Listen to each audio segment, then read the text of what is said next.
આપ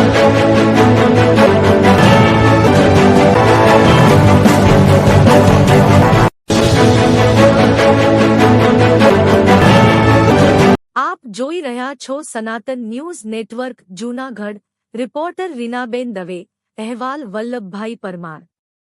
ભેસાણમાં 2 દિવસ અગાઉ યુવક અને યુવતી પ્રેમ સંબંધને કારણે ભાગી ગયા બાદ બંને પરિવાર વચ્ચે લીંગાણું ફેલાયું હતું, જેમાં યુવતીના દાદાનું ગંભીર ઈજા થતા સારવાર દરમિયાન મૃત્યુ થયું હતું, જે બનાવ મારામારી બાદ હત્યામાં પલટાયો હતો અને આ હત્યા કેસમાં ભેસાણ પોલીસ દ્વારા 9 આરોપીની ધરપકડ કરવામાં આવી છે, જેમાં 2 મહિલા અને 7 પુરુષોનો સમાવેશ થાય છે।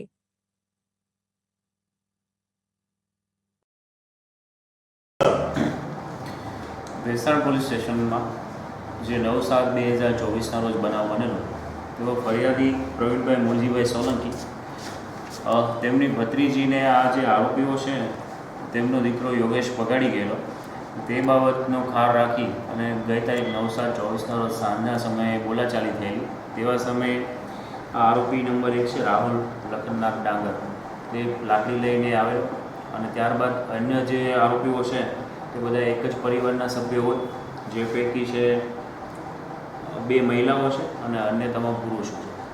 આ તમામે મળી ફરિયાદી અને ફરિયાદીના પિતા મૂળજીભાઈ ગાંડાભાઈ સોલંકી અને અન્ય સાહેબો, આ તમામ સાથે છે આ જે દીકરી ભગાડી ગયેલા તે બાબતે માથાકૂટ કરેલી।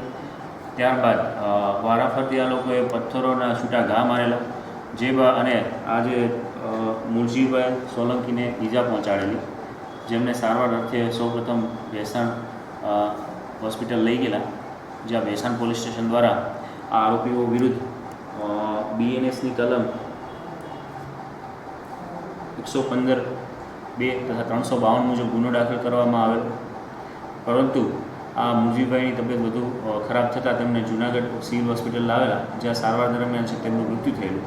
તો આ બાબતે ભેસાણ પોલીસ સ્ટેશન દ્વારા ભારતીય ન્યાય સંહિતાની કલમ 103/1, આ ઉપરાંત 125A, 54 અને ગુજરાત પોલીસ એક્ટની કલમ 135 મુજબનો ઉમેરો કરેલો અને હાલ આ તમામ 9 આરોપીઓની ધરપકડ કરવામાં આવેલી છે।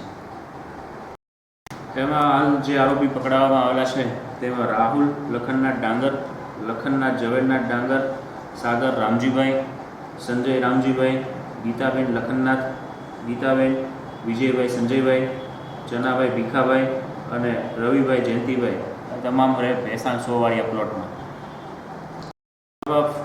ફરિયાદી પ્રવીણભાઈ સોલંકી, તેનો પરિવાર અને આરોપીઓ આ તમામ ભેસાણ 100 વાળિયા પ્લોટમાં રહેતા હોય, પાડોશી હોય, જેમાં બનાવની શરૂઆત આજે ફરિયાદી છે પ્રવીણભાઈ સોલંકી, તેમની ભત્રીજીને આરોપી નંબર 2 લખનનાથ ઝવેરનાથ ડાંગરનો દીકરો યોગેશ ભગાડી ગયેલો, જે બાબતેનું બંદૂક રાખી અને અવારનવાર બોલાચાલી કરતા હોય, પરંતુ ગઈ તારીખ 9/7/2024ના રોજ સાંજના સમયે આ તમામ લોકો આવેલા અને જે ફરિયાદી મરણ જનાર અન્ય સાહેબોને પથ્થરોના ઘા કરી ઈજા પહોંચાડી, જેમાં સારવાર દરમિયાન છે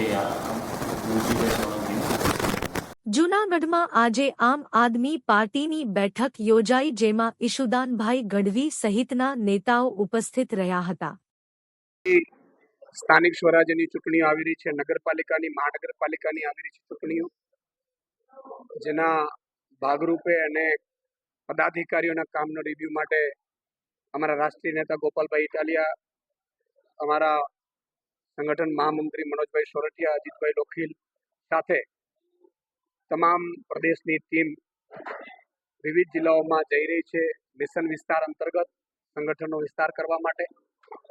એના ભાગરૂપે આજે જૂનાગઢમાં અમે આવ્યા છીએ। જૂનાગઢમાં આખા જૂનાગઢ જિલ્લાના પદાધિકારીઓ આજે અમે વિસ્તૃતથી મિશન વિસ્તાર કાર્યક્રમ અંતર્ગત કયા કયા કાર્યક્રમો કરવા, આગામી સ્થાનિક જે પ્રશ્નો છે લોકોના કઈ રીતે ઉપાડવા, લોકોની વચ્ચે કઈ રીતે જવું, સ્થાનિક ચૂંટણીઓ લડવા માટે ઉમેદવારી પત્ર ભરવા કોણ માંગે છે, કોણ ઉમેદવારી કરવા માંગે છે, આગામી તાલુકા જિલ્લા પંચાયતની ચૂંટણીઓ માટે પણ જે માણસ લડવા માંગતા હોય એ સહિતને મુદ્દે આજે સંગઠન મિશન વિસ્તાર અંતર્ગત કાર્યક્રમમાં મેં બધા પદાધિકારીઓ સાથે ચર્ચા કરી છે, એમના રિવ્યુ પણ લીધા છે।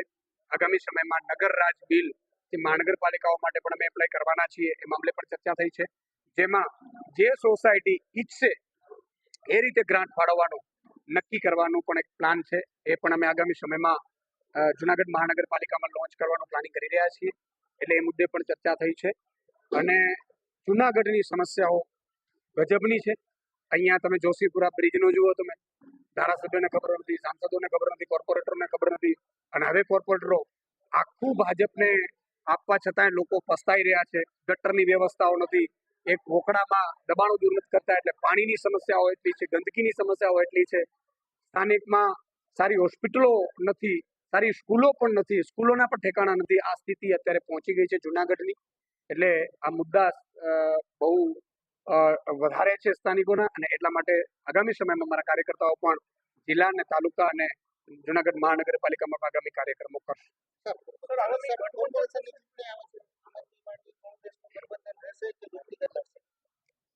એ આગામી સમયમાં જ આપણે કહી શકીશું. હજુ તો પ્રી મેચ્યોર નિવેદન થશે મારું, પણ જે થશે એ સારું થશે. અમારું ઉદ્દેશ્ય ભાજપને જેમ ભગવાન રામના અયોધ્યામાંથી ભગવાન રામ અને એમની પ્રજાએ, જન્મભૂમિની પ્રજાએ લાત મારીને ભાજપને કાઢી છે, અને અયોધ્યાનો ધીરે ધીરે વિકાસ કરવાનો જે નિર્ણય લીધો છે પ્રજાએ, એ જ રીતે ગુજરાતમાંથી પણ ભાજપને કાઢવાનો ઉદ્દેશ્ય છે અમારું ઇન્ડિયા ગઠબંધનનો. એટલે આગામી સમયમાં જે નિર્ણયો હશે એ આપણે વિગતે કરીશું. વિસાવદરની ચૂંટણી પણ આગામી સમયમાં આવી રહી છે. વિસાવદર તાલુકા પંચાયતની નગરપાલિકાની પણ ચૂંટણી છે, અહીંયા બીજી નગરપાલિકાઓની પણ ચૂંટણી છે. સ્વાભાવિક છે કે વાવ અને વિસાવદર બંને ચૂંટણીઓ ભેગી આવશે, એટલે એ મુદ્દે અમે અગાઉથી પણ નક્કી કરેલી જ છે. મુદ્દા ચૂંટણીઓ જ્યારે ડિક્લેર થશે પછી આ મુદ્દે ઓફિશિયલી નિવેદનો અમે કરીશું.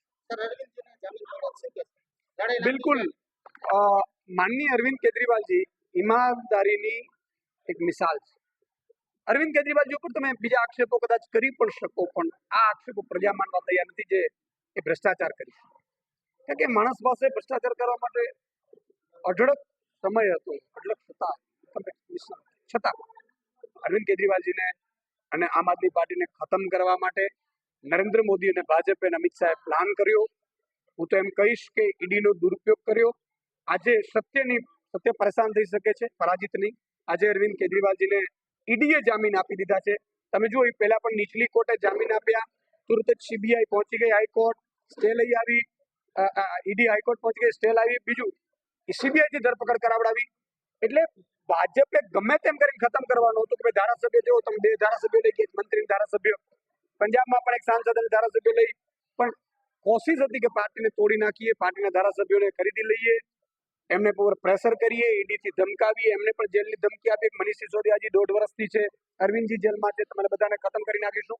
પરંતુ છતાંય હજી પણ કોઈ ધારાસભ્ય એકાદ બે ને બાદ કરતા તૂટ્યા નથી. અને આજે અરવિંદ કેજરીવાલજીને ઈડીએ જામીન આપ્યા છે, આગામી સમયમાં સીબીઆઈ પણ આપી દેશે. અને મજબૂતાઈથી પાર્ટી વધુ મજબૂત થઈ છે એમ માનીને અમે ચાલી રહ્યા છીએ, અને એવું જ થયું છે.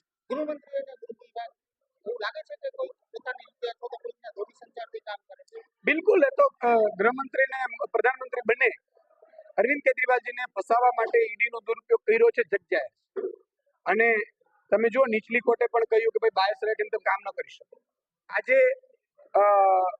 180 કરોડ રૂપિયા પ્રફુલ્લ પટેલને પરત કરી દે છે ઈડી, કારણ કે ભાજપના સપોર્ટરમાં જાય છે. તમે જુઓ, શિંદે અને બધી જે ઈડીના કેસો હતા, હેમંત બિસ્વાને, સુધાંશુ ત્રિવેદી, કેટલા લોકો, સુધાંશુ અધિકારી, આ બધાને હું એમ કહું છું કે જેને જેને ભાજપમાં જોઈ ત્યાં એને ક્લીન ચીટ મળી છે. એટલે આ સદંતર દુરુપયોગ છે. આવું ક્યારે ભારતના ઇતિહાસમાં, આઝાદ ઇતિહાસમાં થયું નથી.